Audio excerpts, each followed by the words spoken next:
Terima kasih Anda masih bersama dengan kami. Bagi Anda yang baru saja bergabung, kami hadirkan kembali 3 berita utama hari ini. Kami sampaikan kembali berita Palembang pilihan hari ini. Tak tahan menjadi korban kekerasan dalam rumah tangga, seorang ibu muda di Kota Palembang melaporkan suaminya ke kantor polisi.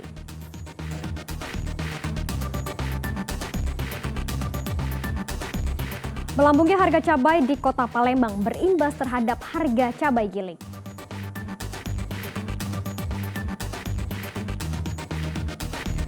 Jembatan layang atau flyover sepanjang 660 meter di kawasan Skip ujung Kota Palembang segera terwujud.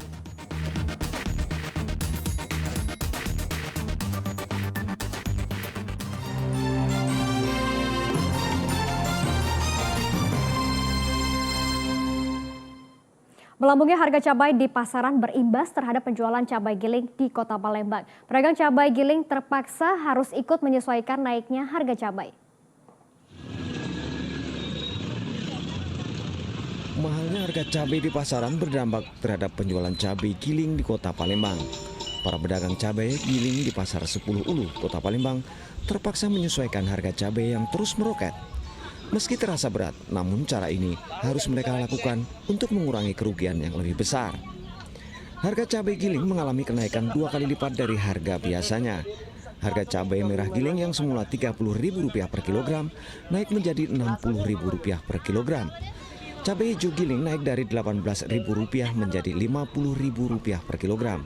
Kenaikan yang paling tinggi terjadi pada cabai rawit giling dari Rp30.000 menjadi Rp70.000 per kilogram. Menurut pedagang, kenaikan harga ini telah terjadi sejak pasca Lebaran lalu.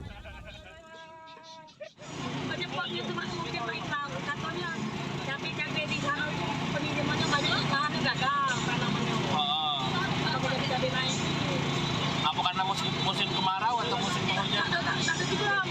Ngambilnya di daerah mana yuk? Oh, kebanjiran. Nah, untuk pembeli sendiri ketika harga naik kayak mana yuk? Apa mengurangnya? Biasa beli 10 jadi 5, kami dikurangi 10. Sepikul jadi dikit. Kenaikan ini sendiri sudah sejak berapa lama yuk? Sampai sekarang ya? Belum turun-turun ya? Kalau cabai hijau ini berapa yuk kilonya? Biasanya sekilonya 15 paling kencangnya. Iya. Paling kencang. Sekarang 55 40. Kalau cabai merah? Cabai merah 60. 60 kilo. Naik tak? Naik terus. Naik. Kalau jadi naik paling mahal. Berapa? Berpengaruh juga ya sama pendapatan kita ya? Yang paling kencang itu masih 40. Oh, naik ya? Paling kencang. 12 ini. Sejak kenaikan harga, para pedagang mengaku mulai merasakan sepinya pembeli. Kondisi ini berimbas pada pendapatan setiap hari. Dedi Irwansyah melaporkan dari Kota Palembang. Tambahan kasus aktif COVID-19 kini sudah mulai menurun. Untuk mempercepat pemulihan ekonomi pasca pandemi COVID-19 selama 2 tahun terakhir, pemerintah Kota Palembang mengukuhkan terbentuknya pengurus gabungan usaha mikro kecil dan menengah UMKM di Kota Palembang. Pengurus gabungan UMKM dikukuhkan oleh Sekretaris Daerah Kota Palembang, Ratu Dewa. Usaha mikro kecil dan menengah UMKM ini merupakan binaan dari Direktorat Jenderal Pajak dan Bank Sumsel Babel. UMKM ini dinilai potensi untuk dikembangkan sehingga dapat membantu pemulihan ekonomi di Kota Palembang yang kini mulai menggeliat pasca pandemi COVID-19. Pembinaan UMKM diperlukan dalam rangka pemulihan ekonomi, khususnya ekonomi kecil dan mikro. Hingga kini terdapat 101.904 UMKM di Kota Palembang. Kita pemulihan ekonomi khususnya ekonomi kecil dan mikro memang perlu ada pembinaan. Ada pembinaan dari DJP, ada pembinaan dari Bank Sumsel. Nah, ini terus kita kembangkan. Apalagi potensi UMKM mikro dan kecil cukup potensial untuk dikembangkan. Kita ada 101.904 UMKM. Pelaksanaan donor darah dalam rangka menyambut hari ulang tahun Korps Polisi Militer TNI Angkatan Darat ke-76 tahun 2022 melebihi target. Peserta donor darah membludak hingga 400 orang, padahal jumlah yang ditargetkan hanya 200 kantong darah saja. Memang darah ini Korps Polisi Militer TNI Angkatan Darat menggelar kegiatan donor darah untuk memperingati hari ulang tahun ke-76 pada tahun ini. Menurut Komandan Pomdam 2 Sriwijaya, Kolonel CPM Andi Suci, jumlah peserta dalam kegiatan donor darah ini membludak. Kantong darah yang disediakan hanya 200 kantong, namun jumlah pendonor mencapai 400 orang. Kegiatan kami hari ini salah satu rangkaian kegiatan dalam rangka hari ulang tahun Polisi Militer Angkatan Darat yang ke-76. Kebetulan di seluruh jajaran Pomdam menyelenggarakan rangkaian ini. Nah, kita Polisi Militer di Kodam 2 Sriwijaya ini menyelenggarakan hari ini. Dan alhamdulillah dihadiri oleh Ibu Ketua langsung. Dan melihat langsung beliau di lapangan pelaksanaan kegiatan ini. Untuk kegiatan ini targetnya berapa banyak, Pak? Hari ini kami dari PMI siap 200 kantong, tapi anggota saya sudah siap 400 orang. Oh, luar biasa. Nah, ini belum saya keluarkan lapis yang kedua, mungkin bisa sampai 800. Jadi sampai siang, kami siapkan sampai jam 2 siang, kami juga sudah menyiapkan semuanya. Mudah-mudahan nanti berkomunikasi dengan bagus, PMI punya berapa kantong, kita siap, personil kita siap. Sementara itu, Ketua PMI Palembang menyatakan terima kasih atas adanya kegiatan donor darah karena sangat membantu kebutuhan darah bagi masyarakat. Kita kan juga punya himpunan-himpunan masyarakat yang biasa memang sudah rutin mendonorkan darah, tapi memang tidak cukup kalau tidak dibantu oleh banyak pihak. Sekali lagi saya mengucapkan ribuan terima kasih.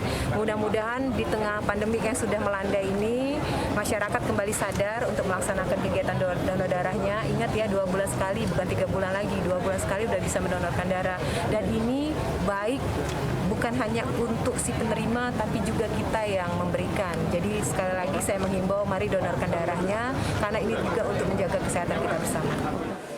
Menurut Ketua PMI Palembang, mendonorkan darah bukan saja membantu orang lain yang membutuhkan darah, namun juga memberi kesehatan bagi si pendonor, karena kualitas darahnya kembali membaik setelah mendonorkan darahnya. Yanwar Ikram melaporkan dari Kota Palembang.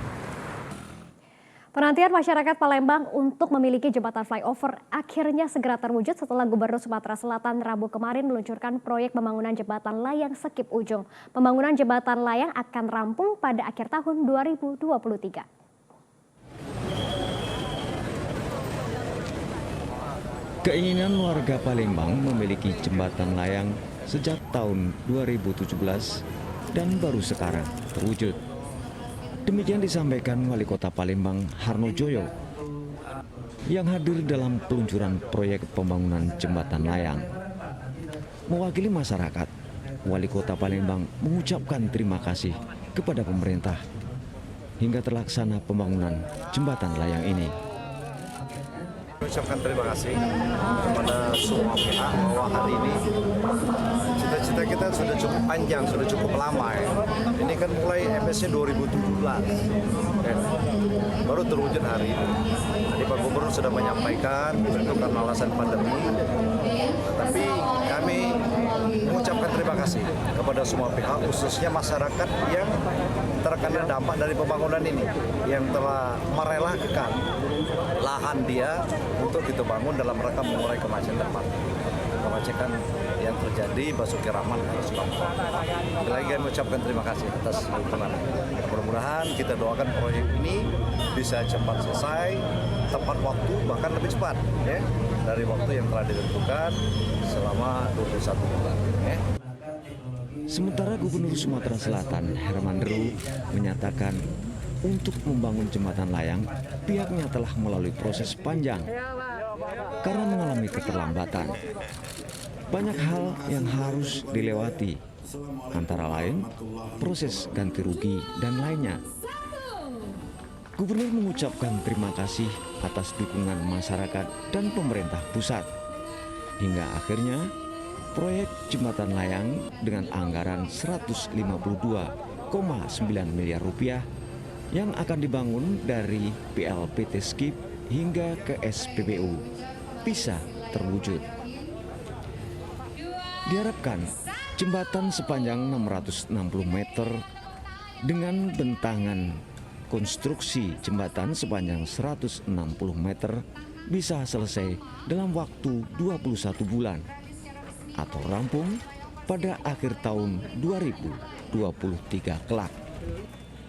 Ini berupa proyek sinergi Kementerian PU, beberapa provinsi dan pemerintah kota, di mana menjawab semua keluhan masyarakat mengenai kemacetan di Simpang Sipujuri. Bentang jembatan tadi Pak? 190 meter harganya di sini. Dari mana ke mana itu Pak? Dari BLPT sampai dengan SPBU itu totalnya 660, tapi untuk jembatannya saja konstruksinya itu 190. Total anggarannya Pak? 152,9 miliar. Pelaksanaan pembangunan jembatan layang Skip Ujung memasuki tahap awal. Karena itu, dibutuhkan bantuan dan pengertian dari masyarakat selama proses percepatan pembangunan agar tidak mengalami hambatan. Yanwar Ikron melaporkan dari Kota Palembang. Laporan tersebut mengakhiri berita Palembang hari ini. Saya Janet Lee berterima kasih atas perhatian dan kebersamaan Anda. Selamat beraktivitas dan sampai jumpa.